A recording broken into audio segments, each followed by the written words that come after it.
Hello दोस्तों, आज की हमारी कहानी की लेखिका हैं मिनी सिंह। जब से अपर्णा अमन से लड़ झगड़ कर अपने मायके चली गई थी, तब से अमन खुद को दुनिया का सबसे खुशहाल इंसान समझने लगा था। अब घर में ना तो उसे कोई कुछ कहने वाला था और ना ही हुक्म चलाने वाला। ऑफिस से आते ही आराम से सोफे पर पसर जाता, फिर कुछ देर बाद कपड़े उतारकर दरवाजे या डाइनिंग टेबल की कुर्सी पर ही टांग देता। जूतों को भी उनके स्टैंड पर न रखकर डाइनिंग टेबल के नीचे ही सरका देता। खाना बनाने की तो कोई फिक्र ही नहीं थी। सुबह दूध ब्रेड खाकर ऑफिस चला जाता और दोपहर का खाना ऑफिस की कैंटीन में खा लेता। रात के खाने की भी कोई चिंता नहीं थी। कभी बाहर से मंगवा लेता तो कभी एक आध दोस्त को भी अपने घर बुलवा लेता, अथवा कभी किसी दोस्त के घर जाकर खा लेता था। हमेशा की तरह आज अमन ने अपने दोस्त प्रेम को फोन करके अपने घर बुलाया ताकि आराम से गप्पे मार सकें। अपर्णा के जाने के बाद अमन की दिनचर्या कुछ ऐसी ही हो चुकी थी। बड़ा मजा आ रहा था उसे अपने मन मुताबिक जीने में। अपर्णा के रहते तो रोज किसी न किसी बात को लेकर घर में कलह होती रहती थी। मजाल जो अमन टीवी का रिमोट छू ले, क्योंकि अमन के ऑफिस से घर आने के समय अपर्णा का मनपसंद धारावाहिक चल रहा होता था। चिड़ उठता था वह।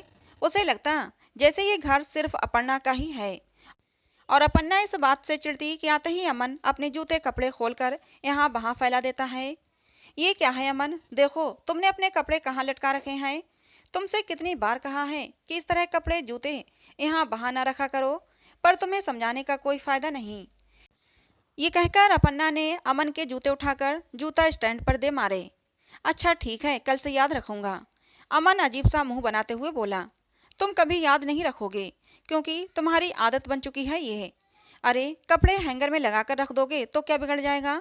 मुझे भी कभी दोनों नहीं मिलते। तंग आ गई हूं मैं तुमसे। बीवी नहीं, एक नौकरानी बनाकर रख छोड़ा है तुमने मुझे। बड़बड़ाते हुए अपर्णा किचन में चली गई। तो मैं क्या तुम्हारा नौकर हूँ जो दिन रात तुम्हारी सुख सुविधा के लिए खटता हूँ। अरे मैं भी तो थक जाता हूँ ऑफिस में आकर, इसीलिए थोड़ा।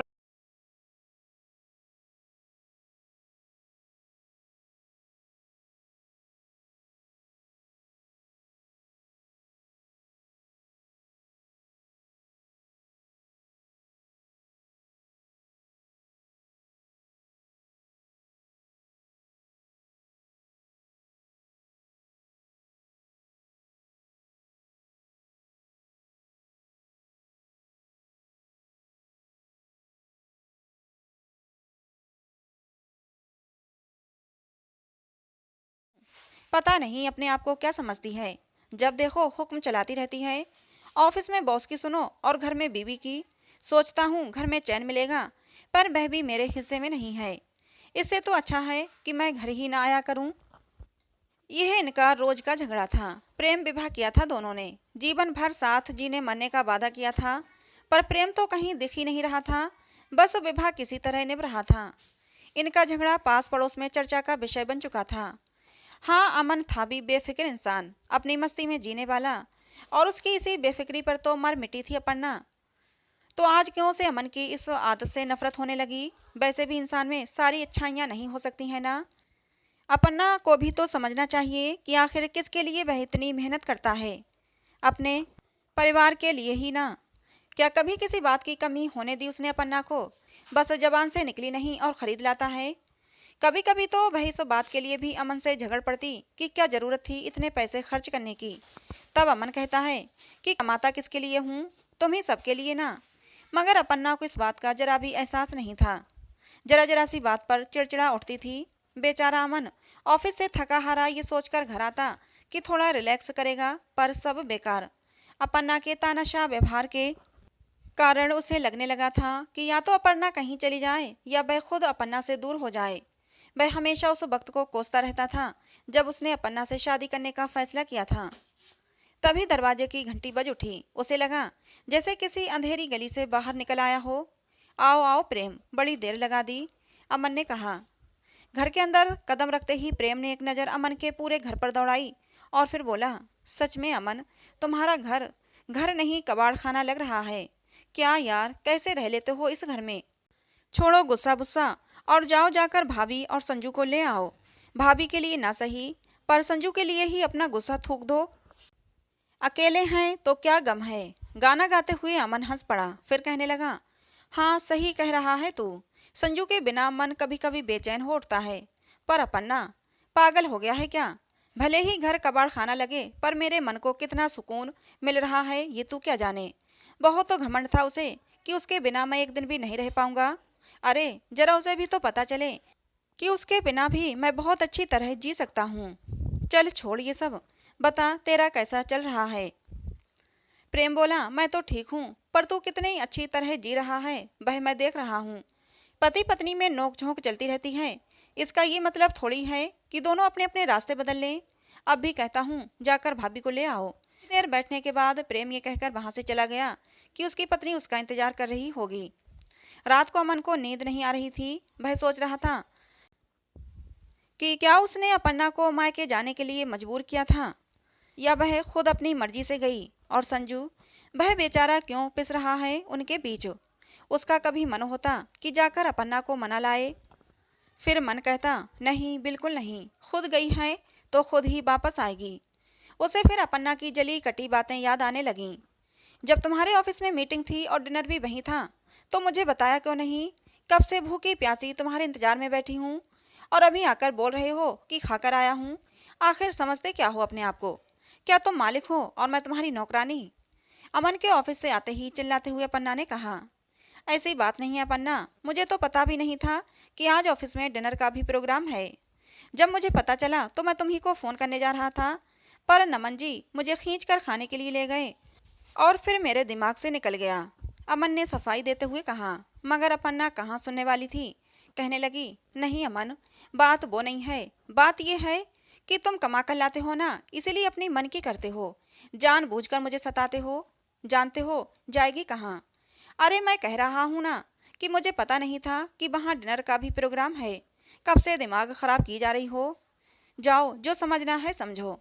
अमन ने खींचते हुए कहा। इसमें समझना और समझाना क्या है? देखना, एक दिन मैं तुम्हें और इस घर को छोड़कर चली जाऊंगी, तब तुम्हें पता चलेगा। तुम ये ना समझना कि मेरा कोई ठिकाना नहीं है, क्योंकि अभी भी मेरा मायका है जहाँ मैं जब चाहूँ जाकर रह सकती हूँ। अपन्ना गुस्से से बोली। आखिर सहन करने की भी एक सीमा होती है। अब अमन का गुस्सा 7वें आसमान पर पहुंच चुका था।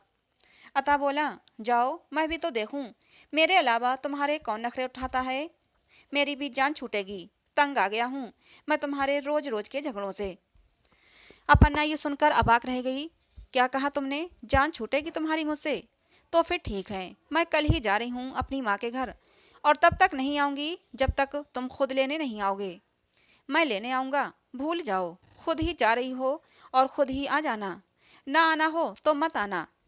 अमन ने दो टूक शब्दों में कहा। क्या तुम मुझे चैलेंज कर रहे हो? यही समझ लो।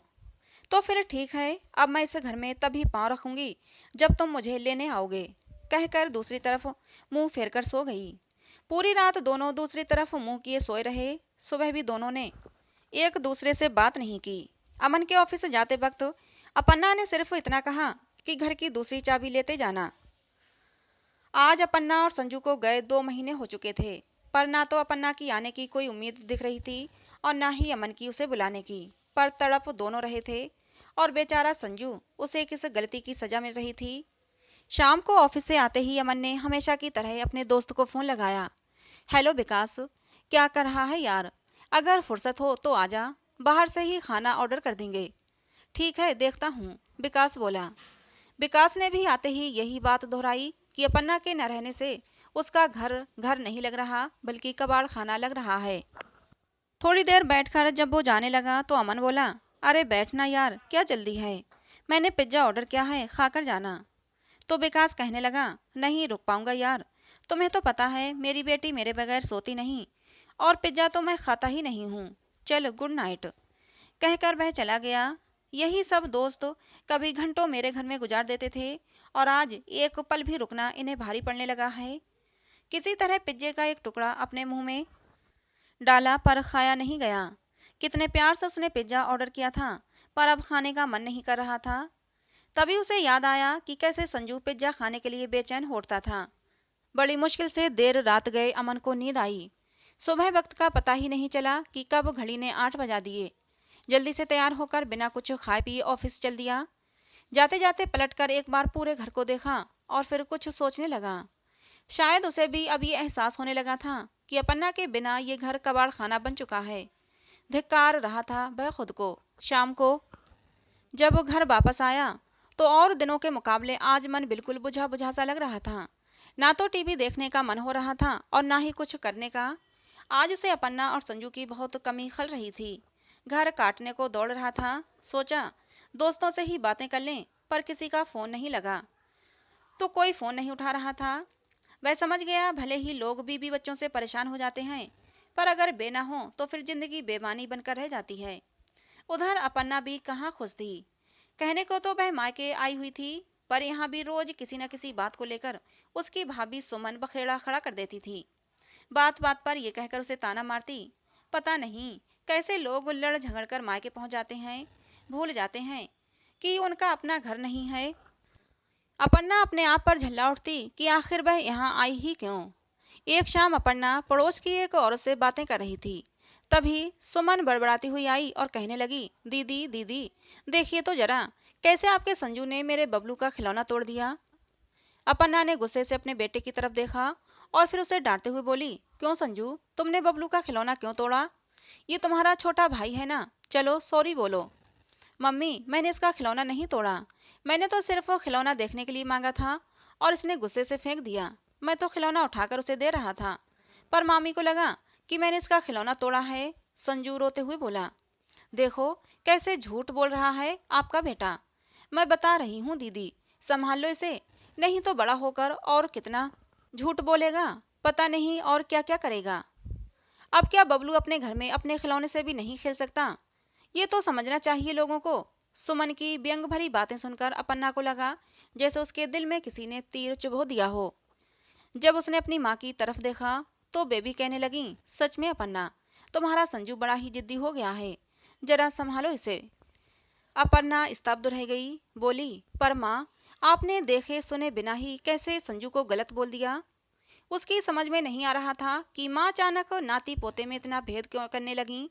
अपन्ना संजू को लेकर अपने कमरे में जाने ही लगी थी कि तभी सुमन ने फिर एक व्यंग बार छोड़ा। अब जब माँ बाप ही आपस में झगड़ेंगे तो बच्चा तो झूठा ही निकलेगा ना। सुनकर अपन्ना अपने कमरे में आकर रो पड़ी। फिर सोचने लगी कि सुमन भाभी ने इतनी बड़ी बात कह दी और माँ चुप बैठी रही। कल तक माँ मेरा संजू कहते नहीं थकती थीं, और आज वही संजू सबकी आंखों में खटकने लगा। आज मेरी वजह से मेरे बच्चे को सुनना पड़ रहा है।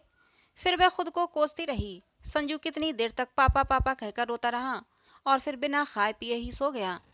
अपन्ना के आंसू बह जा रहे थे। सच में कितने घमंड के साथ वह यहाँ आई थी और कहा था, जब तक लेने नहीं आओगे नहीं आऊंगी। पर अब किस मुंह से वह अपने पति के घर जाए? अमन तो यही कहेगा ना कि लो निकल गई सारी हेकड़ी। जो भी सुनना पड़े पर जाना तो पड़ेगा यहाँ से, उसने सोचा और अपने मन ही मन फैसला कर लिया। बड़ी हिम्मत जुटाकर अपन्ना की माँ उसे खाने के लिए बुलाने आई और कहने लगी, अपन्ना मुझे माफ़ कर देना, मैं भी क्या करूँ, आखिर रहना तो मुझे इन्हीं लोगों के साथ है ना। बेटा मेरी बात को दिल से न लगाना। और फिर वे रो पड़ी। अपन्ना को अपनी माँ की बेबसी पर दया आ गई। कहने लगी, माँ आप शर्मिंदा ना हो, मैं सब समझती हूँ, पर गलती तो मेरी है जो आज भी मायके को अपना घर समझकर बड़ी शान से यहाँ रहने आ गई। सोचती हूँ अब किस मुंह से जाऊंगी, पर जाना तो पड़ेगा। रात भर ये सोचकर अपन्ना सिसकती रही कि आखिर क्यों लड़की का अपना कोई घर नहीं होता। आज अपन्ना अपने आप को बड़ा छोटा महसूस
तो दोस्तों ये कहानी आपको कैसी लगी कमेंट करके ज़रूर बताइएगा। पसंद आई हो तो प्लीज़ लाइक करें, शेयर करें, चैनल को सब्सक्राइब करें।